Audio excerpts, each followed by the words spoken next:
eran del campo, pastaban, tenían todo ahí, y les venden la idea de que van a mejorar y el desarrollo y no sé qué, y les mandan a estas una urbanización así, ¿no? Es decir, ya están mejor, y sueltan el agua y manejan y se inunda, o sea, inundan todo eso. Uh-huh. Y la gente se queda loca porque ahora van y se paran y ven y dicen, por aquí era mi casa, pero tú ves solo agua. En la represa es impresionante. Y cuentan esta historia loca que cuando iba subiendo el agua, o sea, cuando ya todavía se ve, por ejemplo, se veía la torre de una iglesia que fue del pueblo. Y la gente iba en canoas a casarse en ese lugar, imagínate. O sea, cambió totalmente la geografía y lo utilizaron después como ya un sitio. Uh-huh. Bueno, ahí también en Venezuela, después que pasó esa tragedia del agua, de que el río pues no tomó el cauce sino por otro lado y bajó fue por donde estaba mi vecindario, pues se llevó todas las casas de mis abuelos, la casa de mi esposo, de la familia de mi esposo, todo. Y entonces resulta que ahora pues casi todos los diciembre hacen una reunión y una fiesta y música y comida y todo esto. Y hace tiempo me mandaron una foto y resulta ser que donde se reúnen es donde estaba la casa de mi familia, de mi abuela. Y entonces allí hicieron un parquecito, una cosa, y yo decía, Dios mío, ahí estaba la casa de mis abuelos. Y es tan bonito porque mi abuela se caracterizaba porque allí todo el mundo se reunía en su casa a desayunar. Políticos, todos. Y fue tan gracioso que luego de todo lo que han pasado, pues la plaza donde se reúnen a hacer la conmemoración de esa tragedia es donde estaba la casa de mi abuela. Mira qué interesante, eso es súper chévere historia, ¿ves? Sí, esa historia, pues afortunadamente la grabé.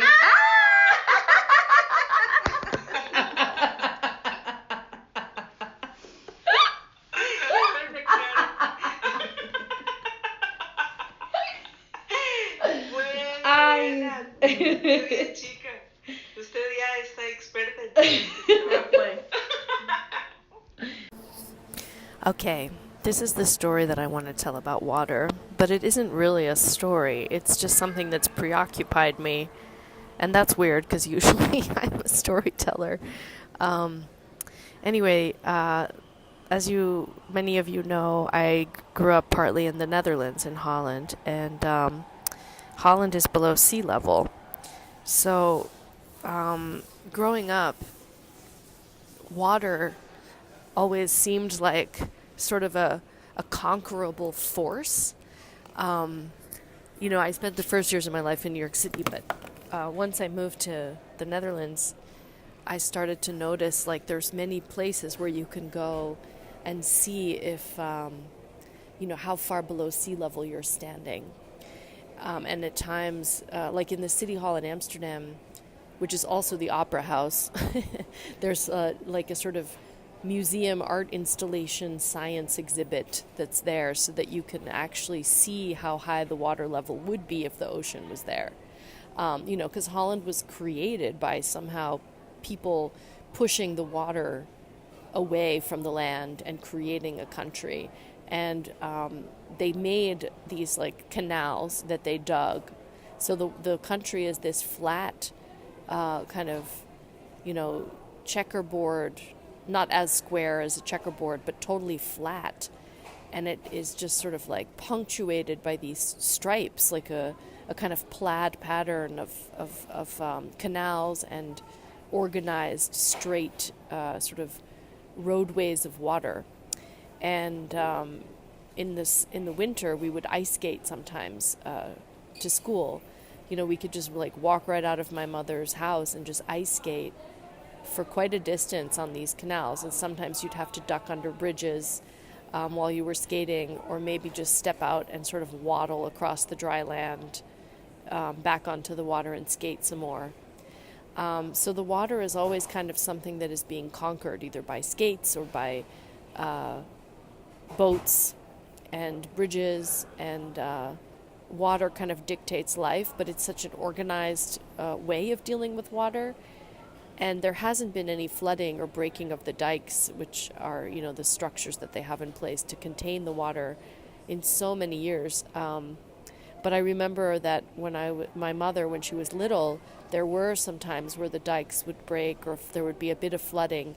And I remember her telling me that her father would want to go see what it looked like, and he would ask her older sister to get on the back of the bike, and they would bike together to see what it looked like where the water had flooded certain regions. And my sister remembers feeling jealous that she didn't get to see it because she was still a bit too little.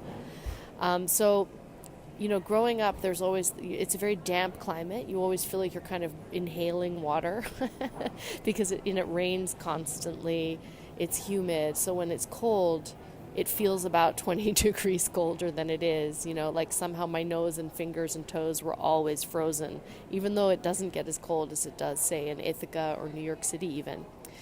And, you know, so the water has this way of sometimes like still creeping in and taking over in the, you know, the bodies and the lungs. And it's almost like, it almost makes me feel like we're in a kind of controlled Atlantis.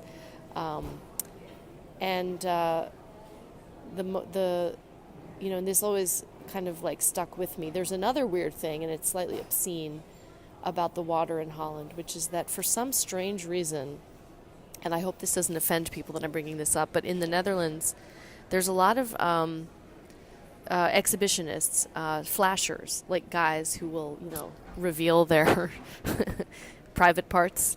It's somehow always guys, and oddly, they often tend to do it by the water. So they'll like be standing with their back to you, and a lot of guys also pee into the canal, which is considered normal, just to like, you know, relieve yourself. But sometimes you'll be biking along a canal. This happened to me all the time when I was a teenager, and a guy would like turn and expose himself, you know, in this like, you know, sort of like lascivious way. And we just were so used to dealing with it. We knew that it was best to just ignore them because then, you know, they would have no reaction of the shock, which is what they're kind of looking for. Like they get off on the shock reaction. But here's the bizarre part. I remember learning when I was a kid that water, for some reason, sets these guys off. Like there's something about the being by the water that causes this kind of emotional response. You know, and like, you know, when you have dreams about water, it often signifies emotion, like dreams where the water is flooding your space, or that you're like, you know, overcome by water. They say, like in, I guess maybe Freudian or Jungian analysis, that the water signifies intense emotion and maybe even sexuality, that's over, like sexual desires that you can't control or contain.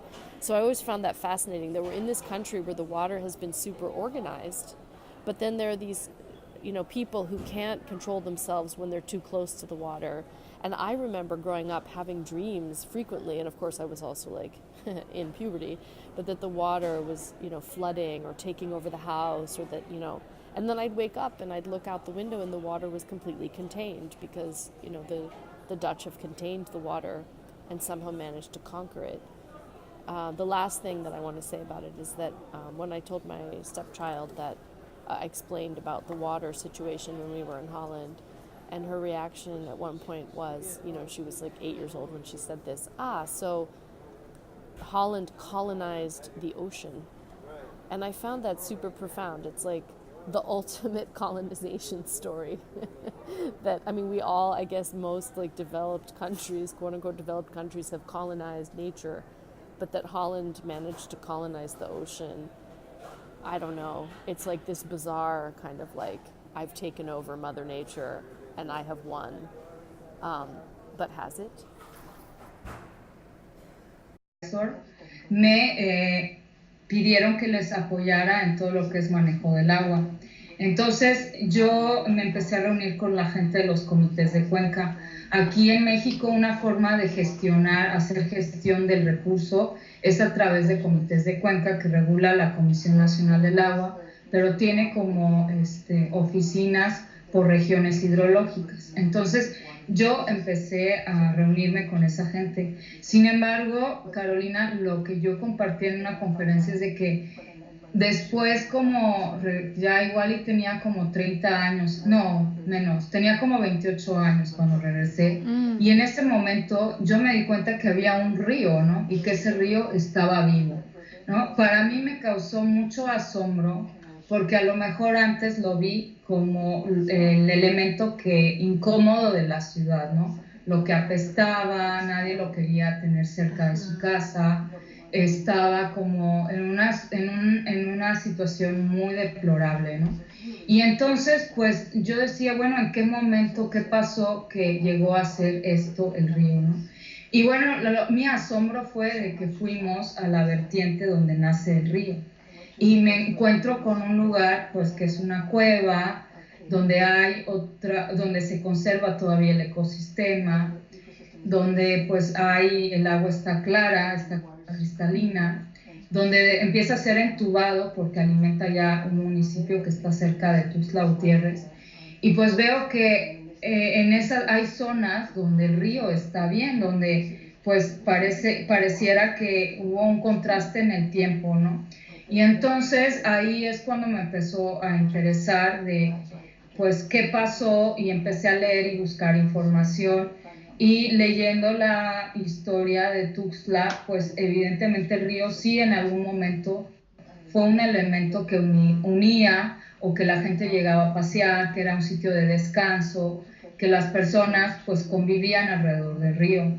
Y mi papá todavía le tocó irse a bañar, ¿no? A lo que les llaman unos pozas, lo que podría ser como los riffles, ¿no?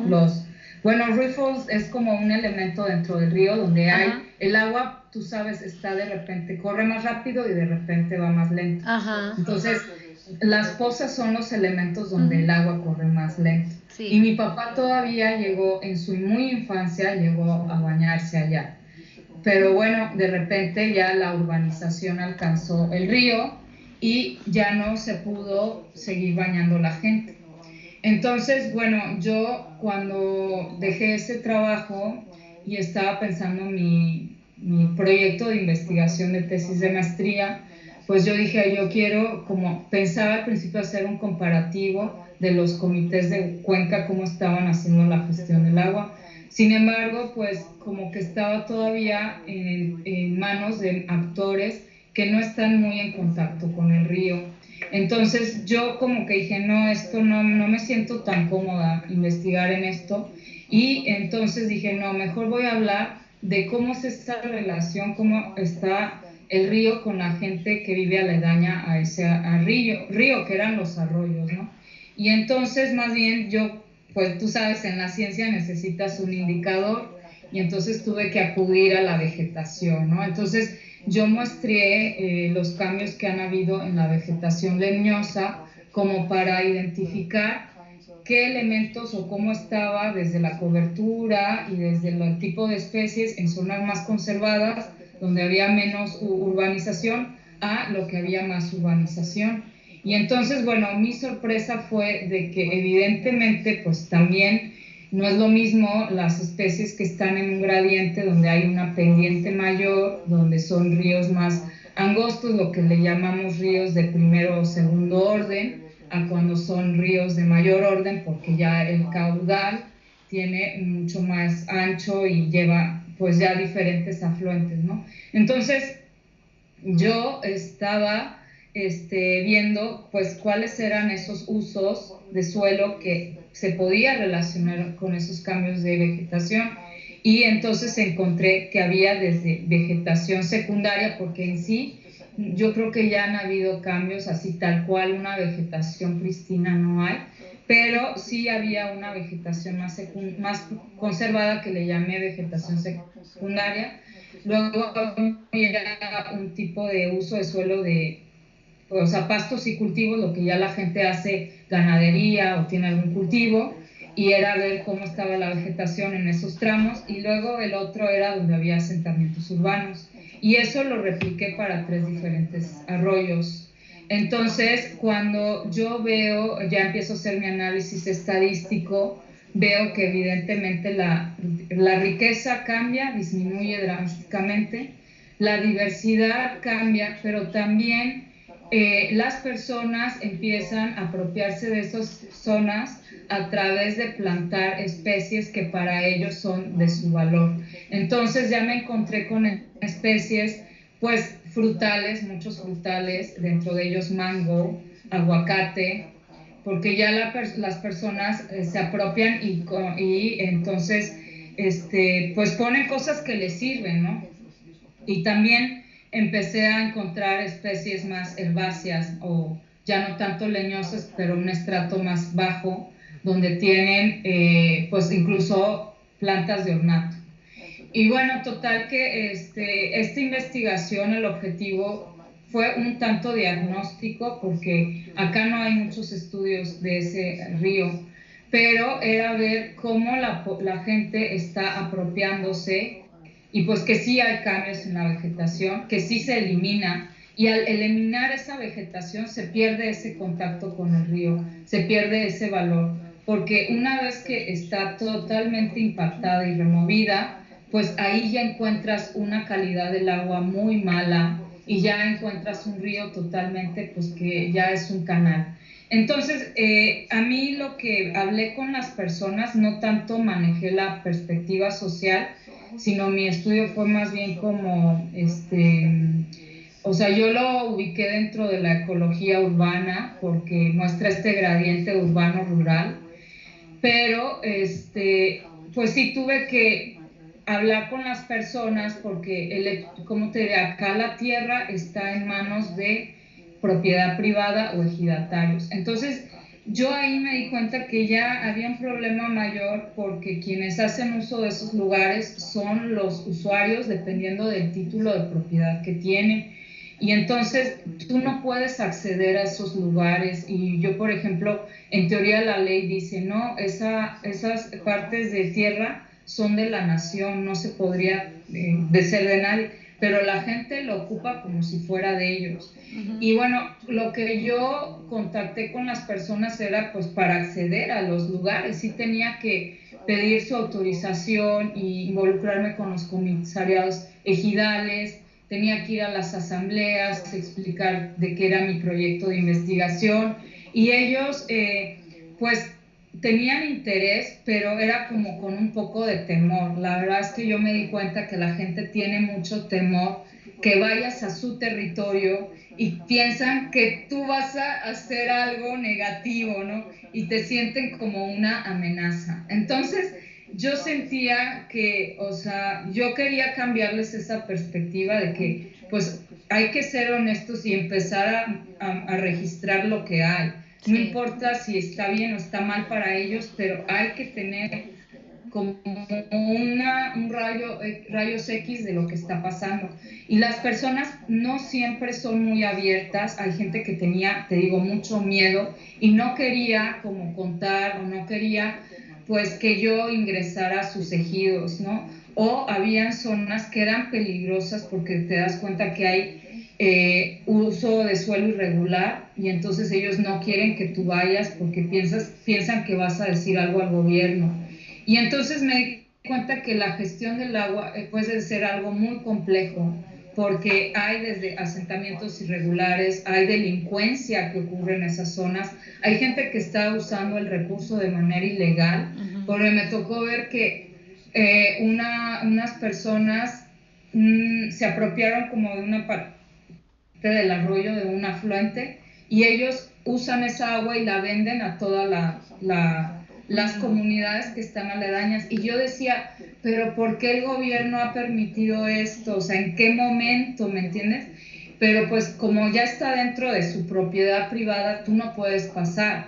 Pero bueno, a mí me tocó ver todo eso, porque en lo que llegaban los dueños, yo le hablaba, o sea, trataba de hablar con el vigilante y le decía, mira, es que yo solamente vengo a ver la vegetación, evidente, no le decía mayor cosa, y entonces me decía, pues pásele rápido en lo que viene el señor, y yo aprovechaba y veía y entendía por qué no me autorizaban entrar en esos sitios, porque había algo chueco, ¿no? Ahí entendí muy cierto el lema de que si no tienes nada, ¿cómo dicen? Que cola que te pise, no tienes ningún temor. Bueno, ya no me acuerdo.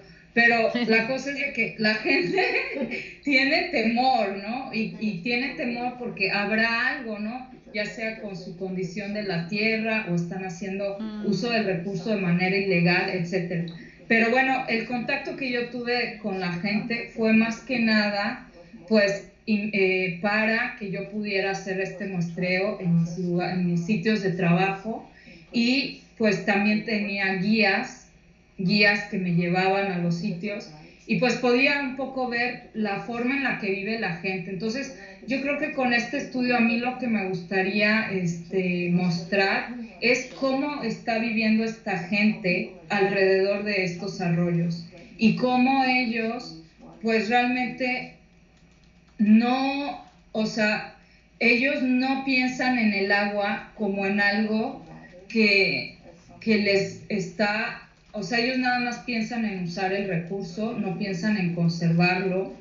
Ellos como que la necesidad o la pobreza es tan grande que la gente pues hace del recurso porque es lo único que tiene. Entonces ahí te das cuenta que cuando hay pobreza, pues la necesidad de comer, la necesidad de tomar agua, sin importar la calidad, ¿sabes? O sea, porque yo decía, es que esta agua está contaminada, no pueden tomar, en teoría no se debería tomar, pero la pobreza lleva a esos extremos. Entonces, yo creo que en mis fotos lo que estaría buscando es que la gente aprecie lo que el estado de pobreza lleva para usar ese recurso y no pensar en usarlo ni equitativamente, ni si está bien o mal, simplemente que necesita sobrevivir y necesita un lugar, o sea, ahora sí como la pirámide de Maslow, tu necesidad de tener un lugar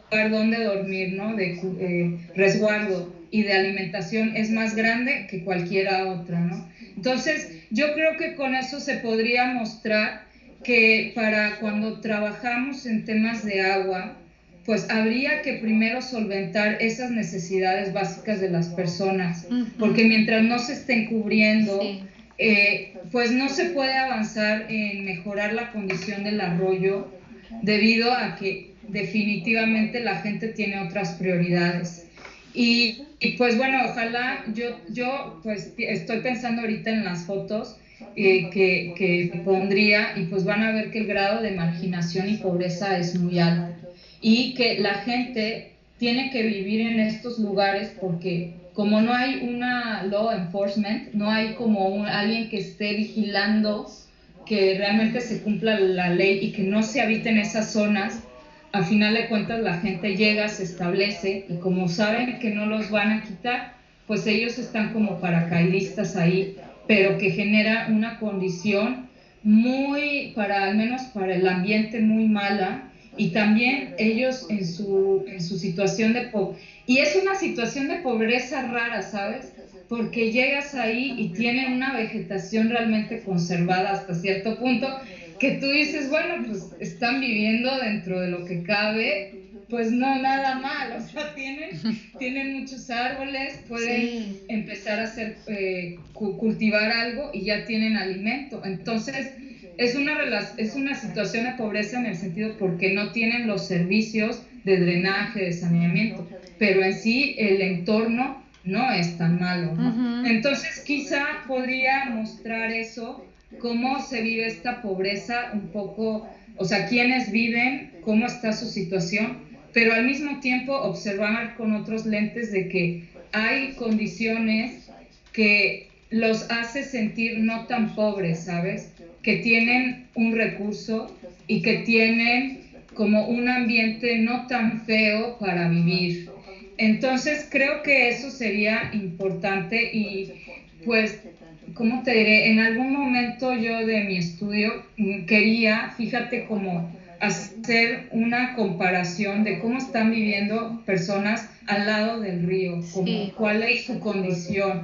Y eso a mí se me hace muy interesante porque siempre hay estrategias de manejo de cuencas, ¿no? Pero al final de cuentas son trabajar con el gobierno local, el gobierno federal, pero tú tienes que ir hasta lo más básico, que es quién está viviendo al lado del río, y hay muy pocas estrategias que aborden ese tipo de situaciones. Entonces, creo que para el manejo de cuencas, primero tendría que ver quién está al lado y cómo está el ambiente, y de ahí ir sacando, ahora sí que, estrategias bottom down, bottom up, no, top down, no. Bottom up. Ajá, bottom up, ¿no? Bottom up, ¿no? O sea, de abajo arriba. Y ver qué están, pues, cómo se podría abordar a estas personas. Incluso yo lo que pensaba era de que ellos, ¿cómo te diré? Pues hacen uso según su toma de decisiones, y creo que ahí habría que explorar como teorías de toma de decisiones para influir en esas personas, ¿no? Entonces, bueno, yo ahorita no estoy muy familiarizada con las historias de ustedes y te pido una disculpa. No, está bien. He tenido mucho tiempo. Gracias. Grabamos tu historia. Más intensa que he tenido con el agua. Estaba visitando la zona de Intac en el Ecuador, que es un bosque maravilloso, es un paraíso. Isabela justamente trabajó en la defensa de estos territorios, de estos bosques ahí en Intac. Es como abogada de planta contra la minería. Entonces yo fui para una actividad ahí, un taller, y de repente vi que en el río Intac, que es bastante caudaloso, lo que sucedió es que estaba sucediendo una fiesta local, donde habían artesanos, donde habían músicos, habían mucha gente invitada de fuera, también eran fiestas muy bonitas, pero en eso se les había ocurrido hacer también como una actividad que nunca habían hecho en el río Intac, que es esta que hacen con las distintas boyas de las llantas. ¿Han visto? Uh-huh. Tubing, ¿se dice? Tubing. Sí. Entonces son con los tubos de las llantas de camiones, ¿no? Entonces yo decidí hacer ese tubing. No les voy a contar los detalles, porque realmente es muy interesante ir viendo por qué, el por qué no debía haber hecho y no me escuché. Entonces me subí a después de que ya tuve varios avisos de que realmente no debería subirme, pero internos como insightful, y lo hice igual. Entonces me fui, y ni bien salimos, poco cambió el color del cielo y nos viramos. Entonces cuando nos caímos, prácticamente todos virados hacia el río, un río caudaloso.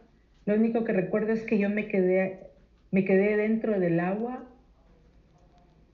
y cambió todo, cambió toda una dimensión para mí, porque no me desesperé, porque tenía todo un trabajo que he hecho de respiración con los pranayamas de yoga, y eso me ayudó increíblemente, porque logré calmarme y logré guardar mucho tiempo la respiración. Entonces, el momento que entré en ese estado de prácticamente vivir el momento del agua y del río y del movimiento y de todo lo que pasaba ahí debajo, abierta los ojos hasta tratar de salir, fue un cambio de tiempo y espacio increíble. O sea, fue otra dimensión en la que entré y pude aprender.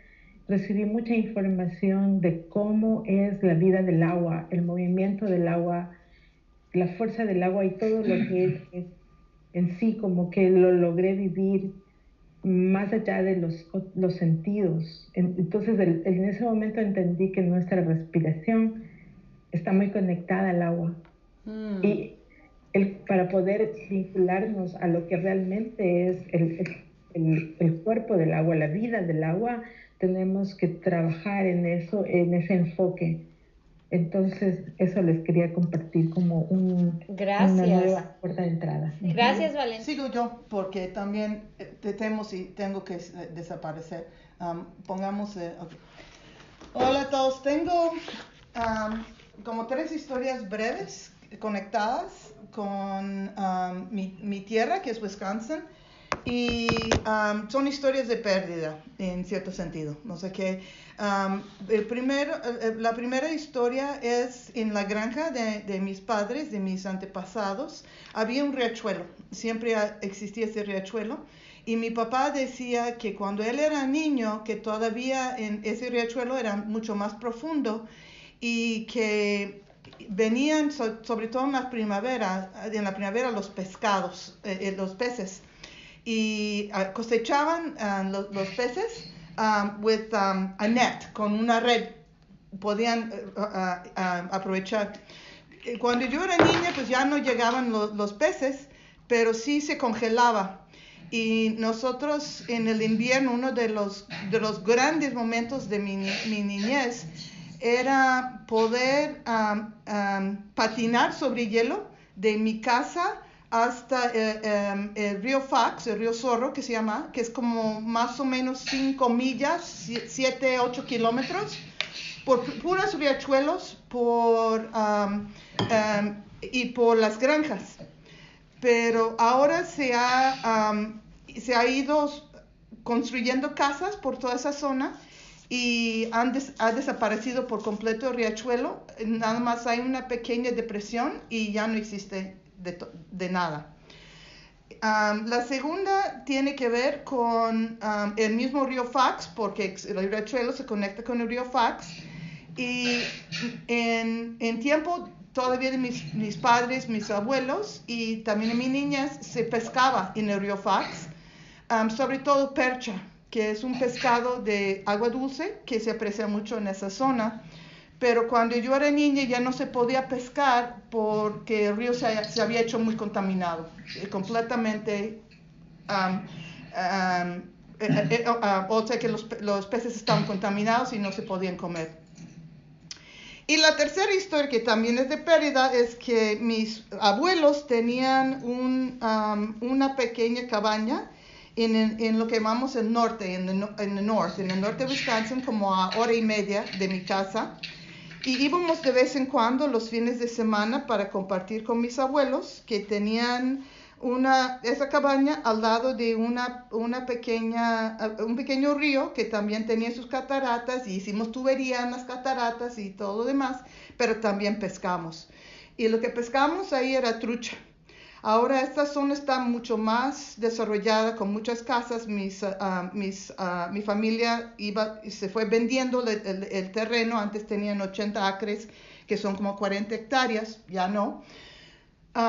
Pero la historia es la historia de un día que pescamos. Fuimos muy temprano a pescar y agarramos un montón de truchas y los pusimos en un barril y fuimos a la casa a desayunar. Y cuando miramos por la ventana, ahí estaba un oso negro, y estaba metiéndose la mano en nuestro barril y comiéndose todos los pescados. Así que nosotros estábamos comiendo el desayuno y el oso también, y nunca cenamos pescado ese día. Ese es el fin de la historia. Bueno,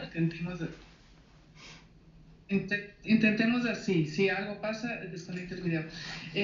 Yo les contaba que yo soy de Brasil, yo soy del sur de Brasil, de una ciudad que se llama Pelotas, y eso está al frente, está en la costa de una gran laguna que está al lado del Océano Atlántico, ¿no? La laguna está la laguna, un pedacito de tierra, y está el Océano Atlántico. Entonces, y esta ciudad hay mucha agua.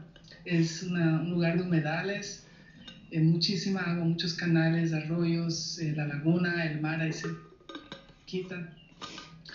Y ahí en esta ciudad, en la playa, yo siempre he vivido cerca de la playa, ya playa de agua dulce.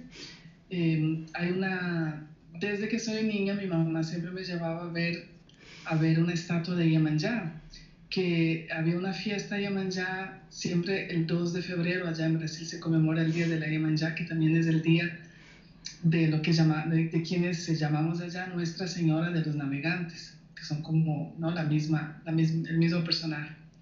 Y entonces mi mamá me enseñó a ir allá y hablar con ella, y ¿no?, la reina del agua y toda la cosa.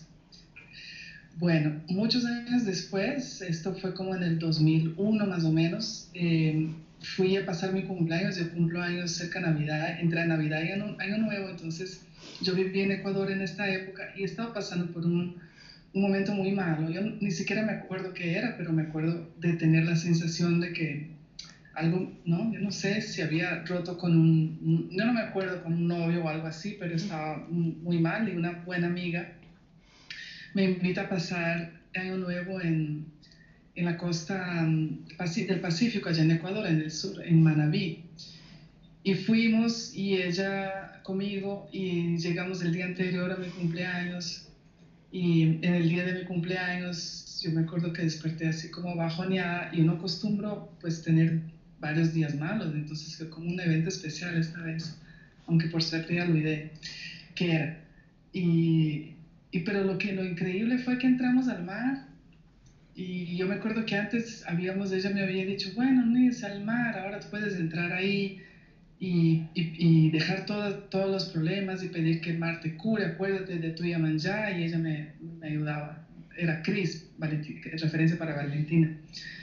Y entró en el mar, y de pronto esto fue una cosa rarísima que hasta ahora no encuentro explicación, y de pronto encuentro flotando alrededor mío una etiqueta de un agua, pero era una de esas rótulos plásticos, entonces, ¿no? Como que una botella de agua se quedó ahí, pero quedó solamente el rótulo, y el nombre del agua era Agua Isabela.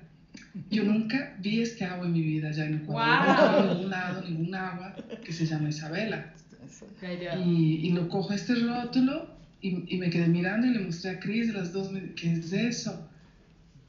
Y no sé, de pronto yo me dio mucha tranquilidad, como que no importaba lo que iba a pasar, igual éramos agua, era como eso, ¿no? Como que Iemanjá, el mar, me decía, no te preocupes, todo está bien, aquí estamos, y estamos. Y no hay ningún afán en nada. Puedes correr o puedes quedarte quieto, y siempre vas a ser agua. Y bueno, esto fue para mí algo muy, muy importante. Obviamente me cambió el ánimo, el humor, ¿no? Y pasé un fin de año muy bueno, y desde entonces más conectada con la energía del agua, personificada por Iemanjá en mi caso, porque así me enseñaron desde niña. Esta es mi historia. Espérenme que estaba terminando de tomar nota de las historias. ¿Listo? Y ya pongo mi video.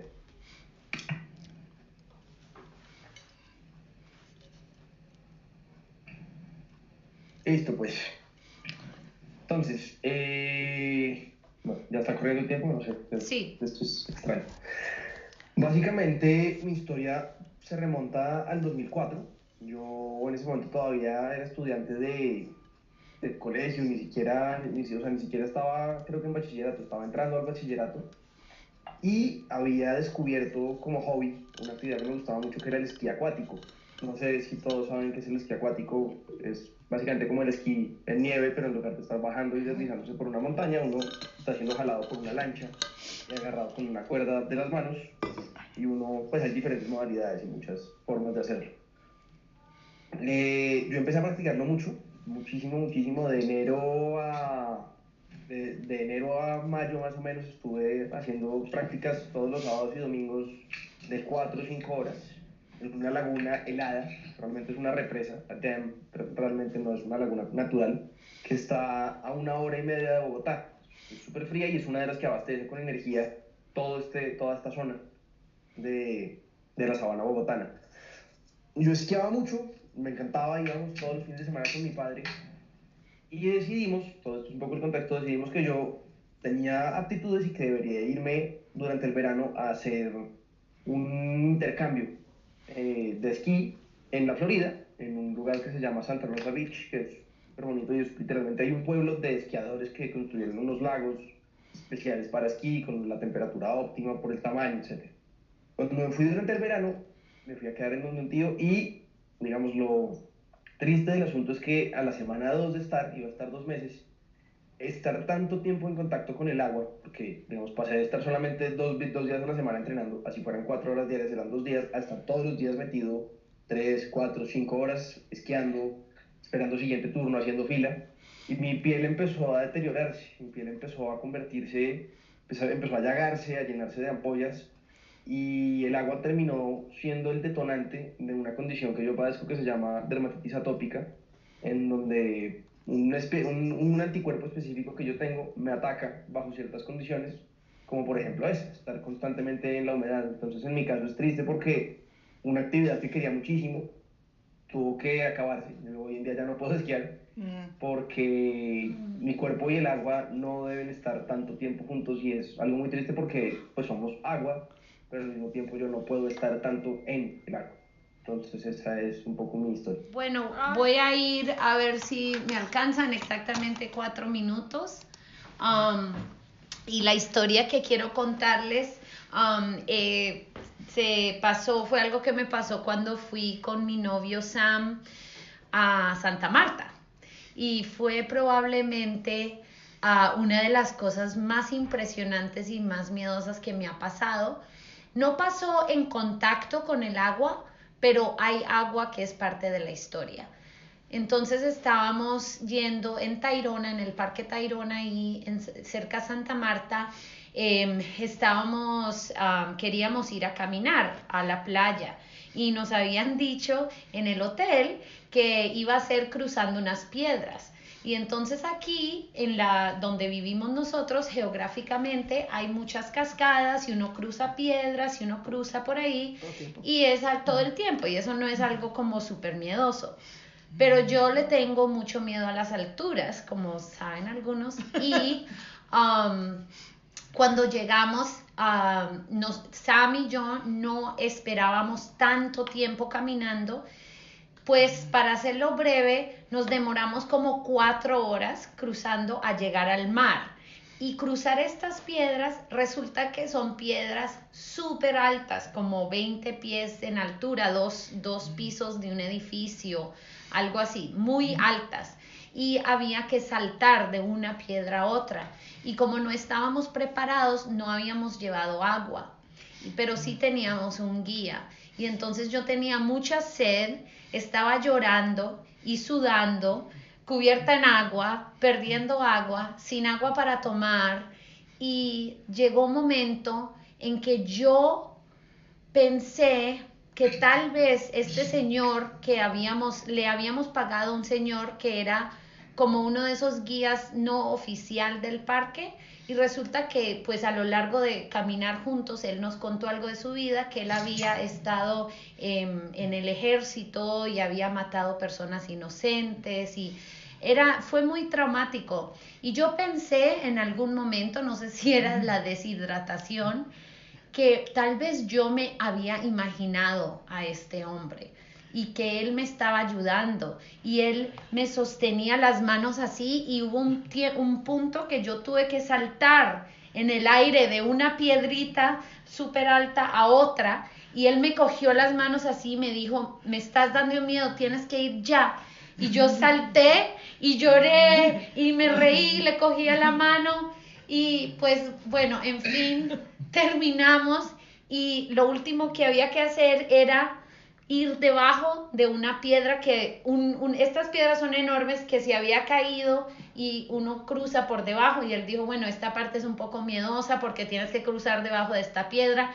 Y yo no me importa con que no tenga que estar encima de estas piedras más, y me corrí por ahí y fue como renacer, y salí y era una playa muy linda con mar, y ahí había un restaurantico donde comí pescado y tomé agua finalmente, y después una cerveza, y nadé en el mar, y fue como algo de las cosas más miedosas que me ha pasado, pero en fin terminé en el agua del mar.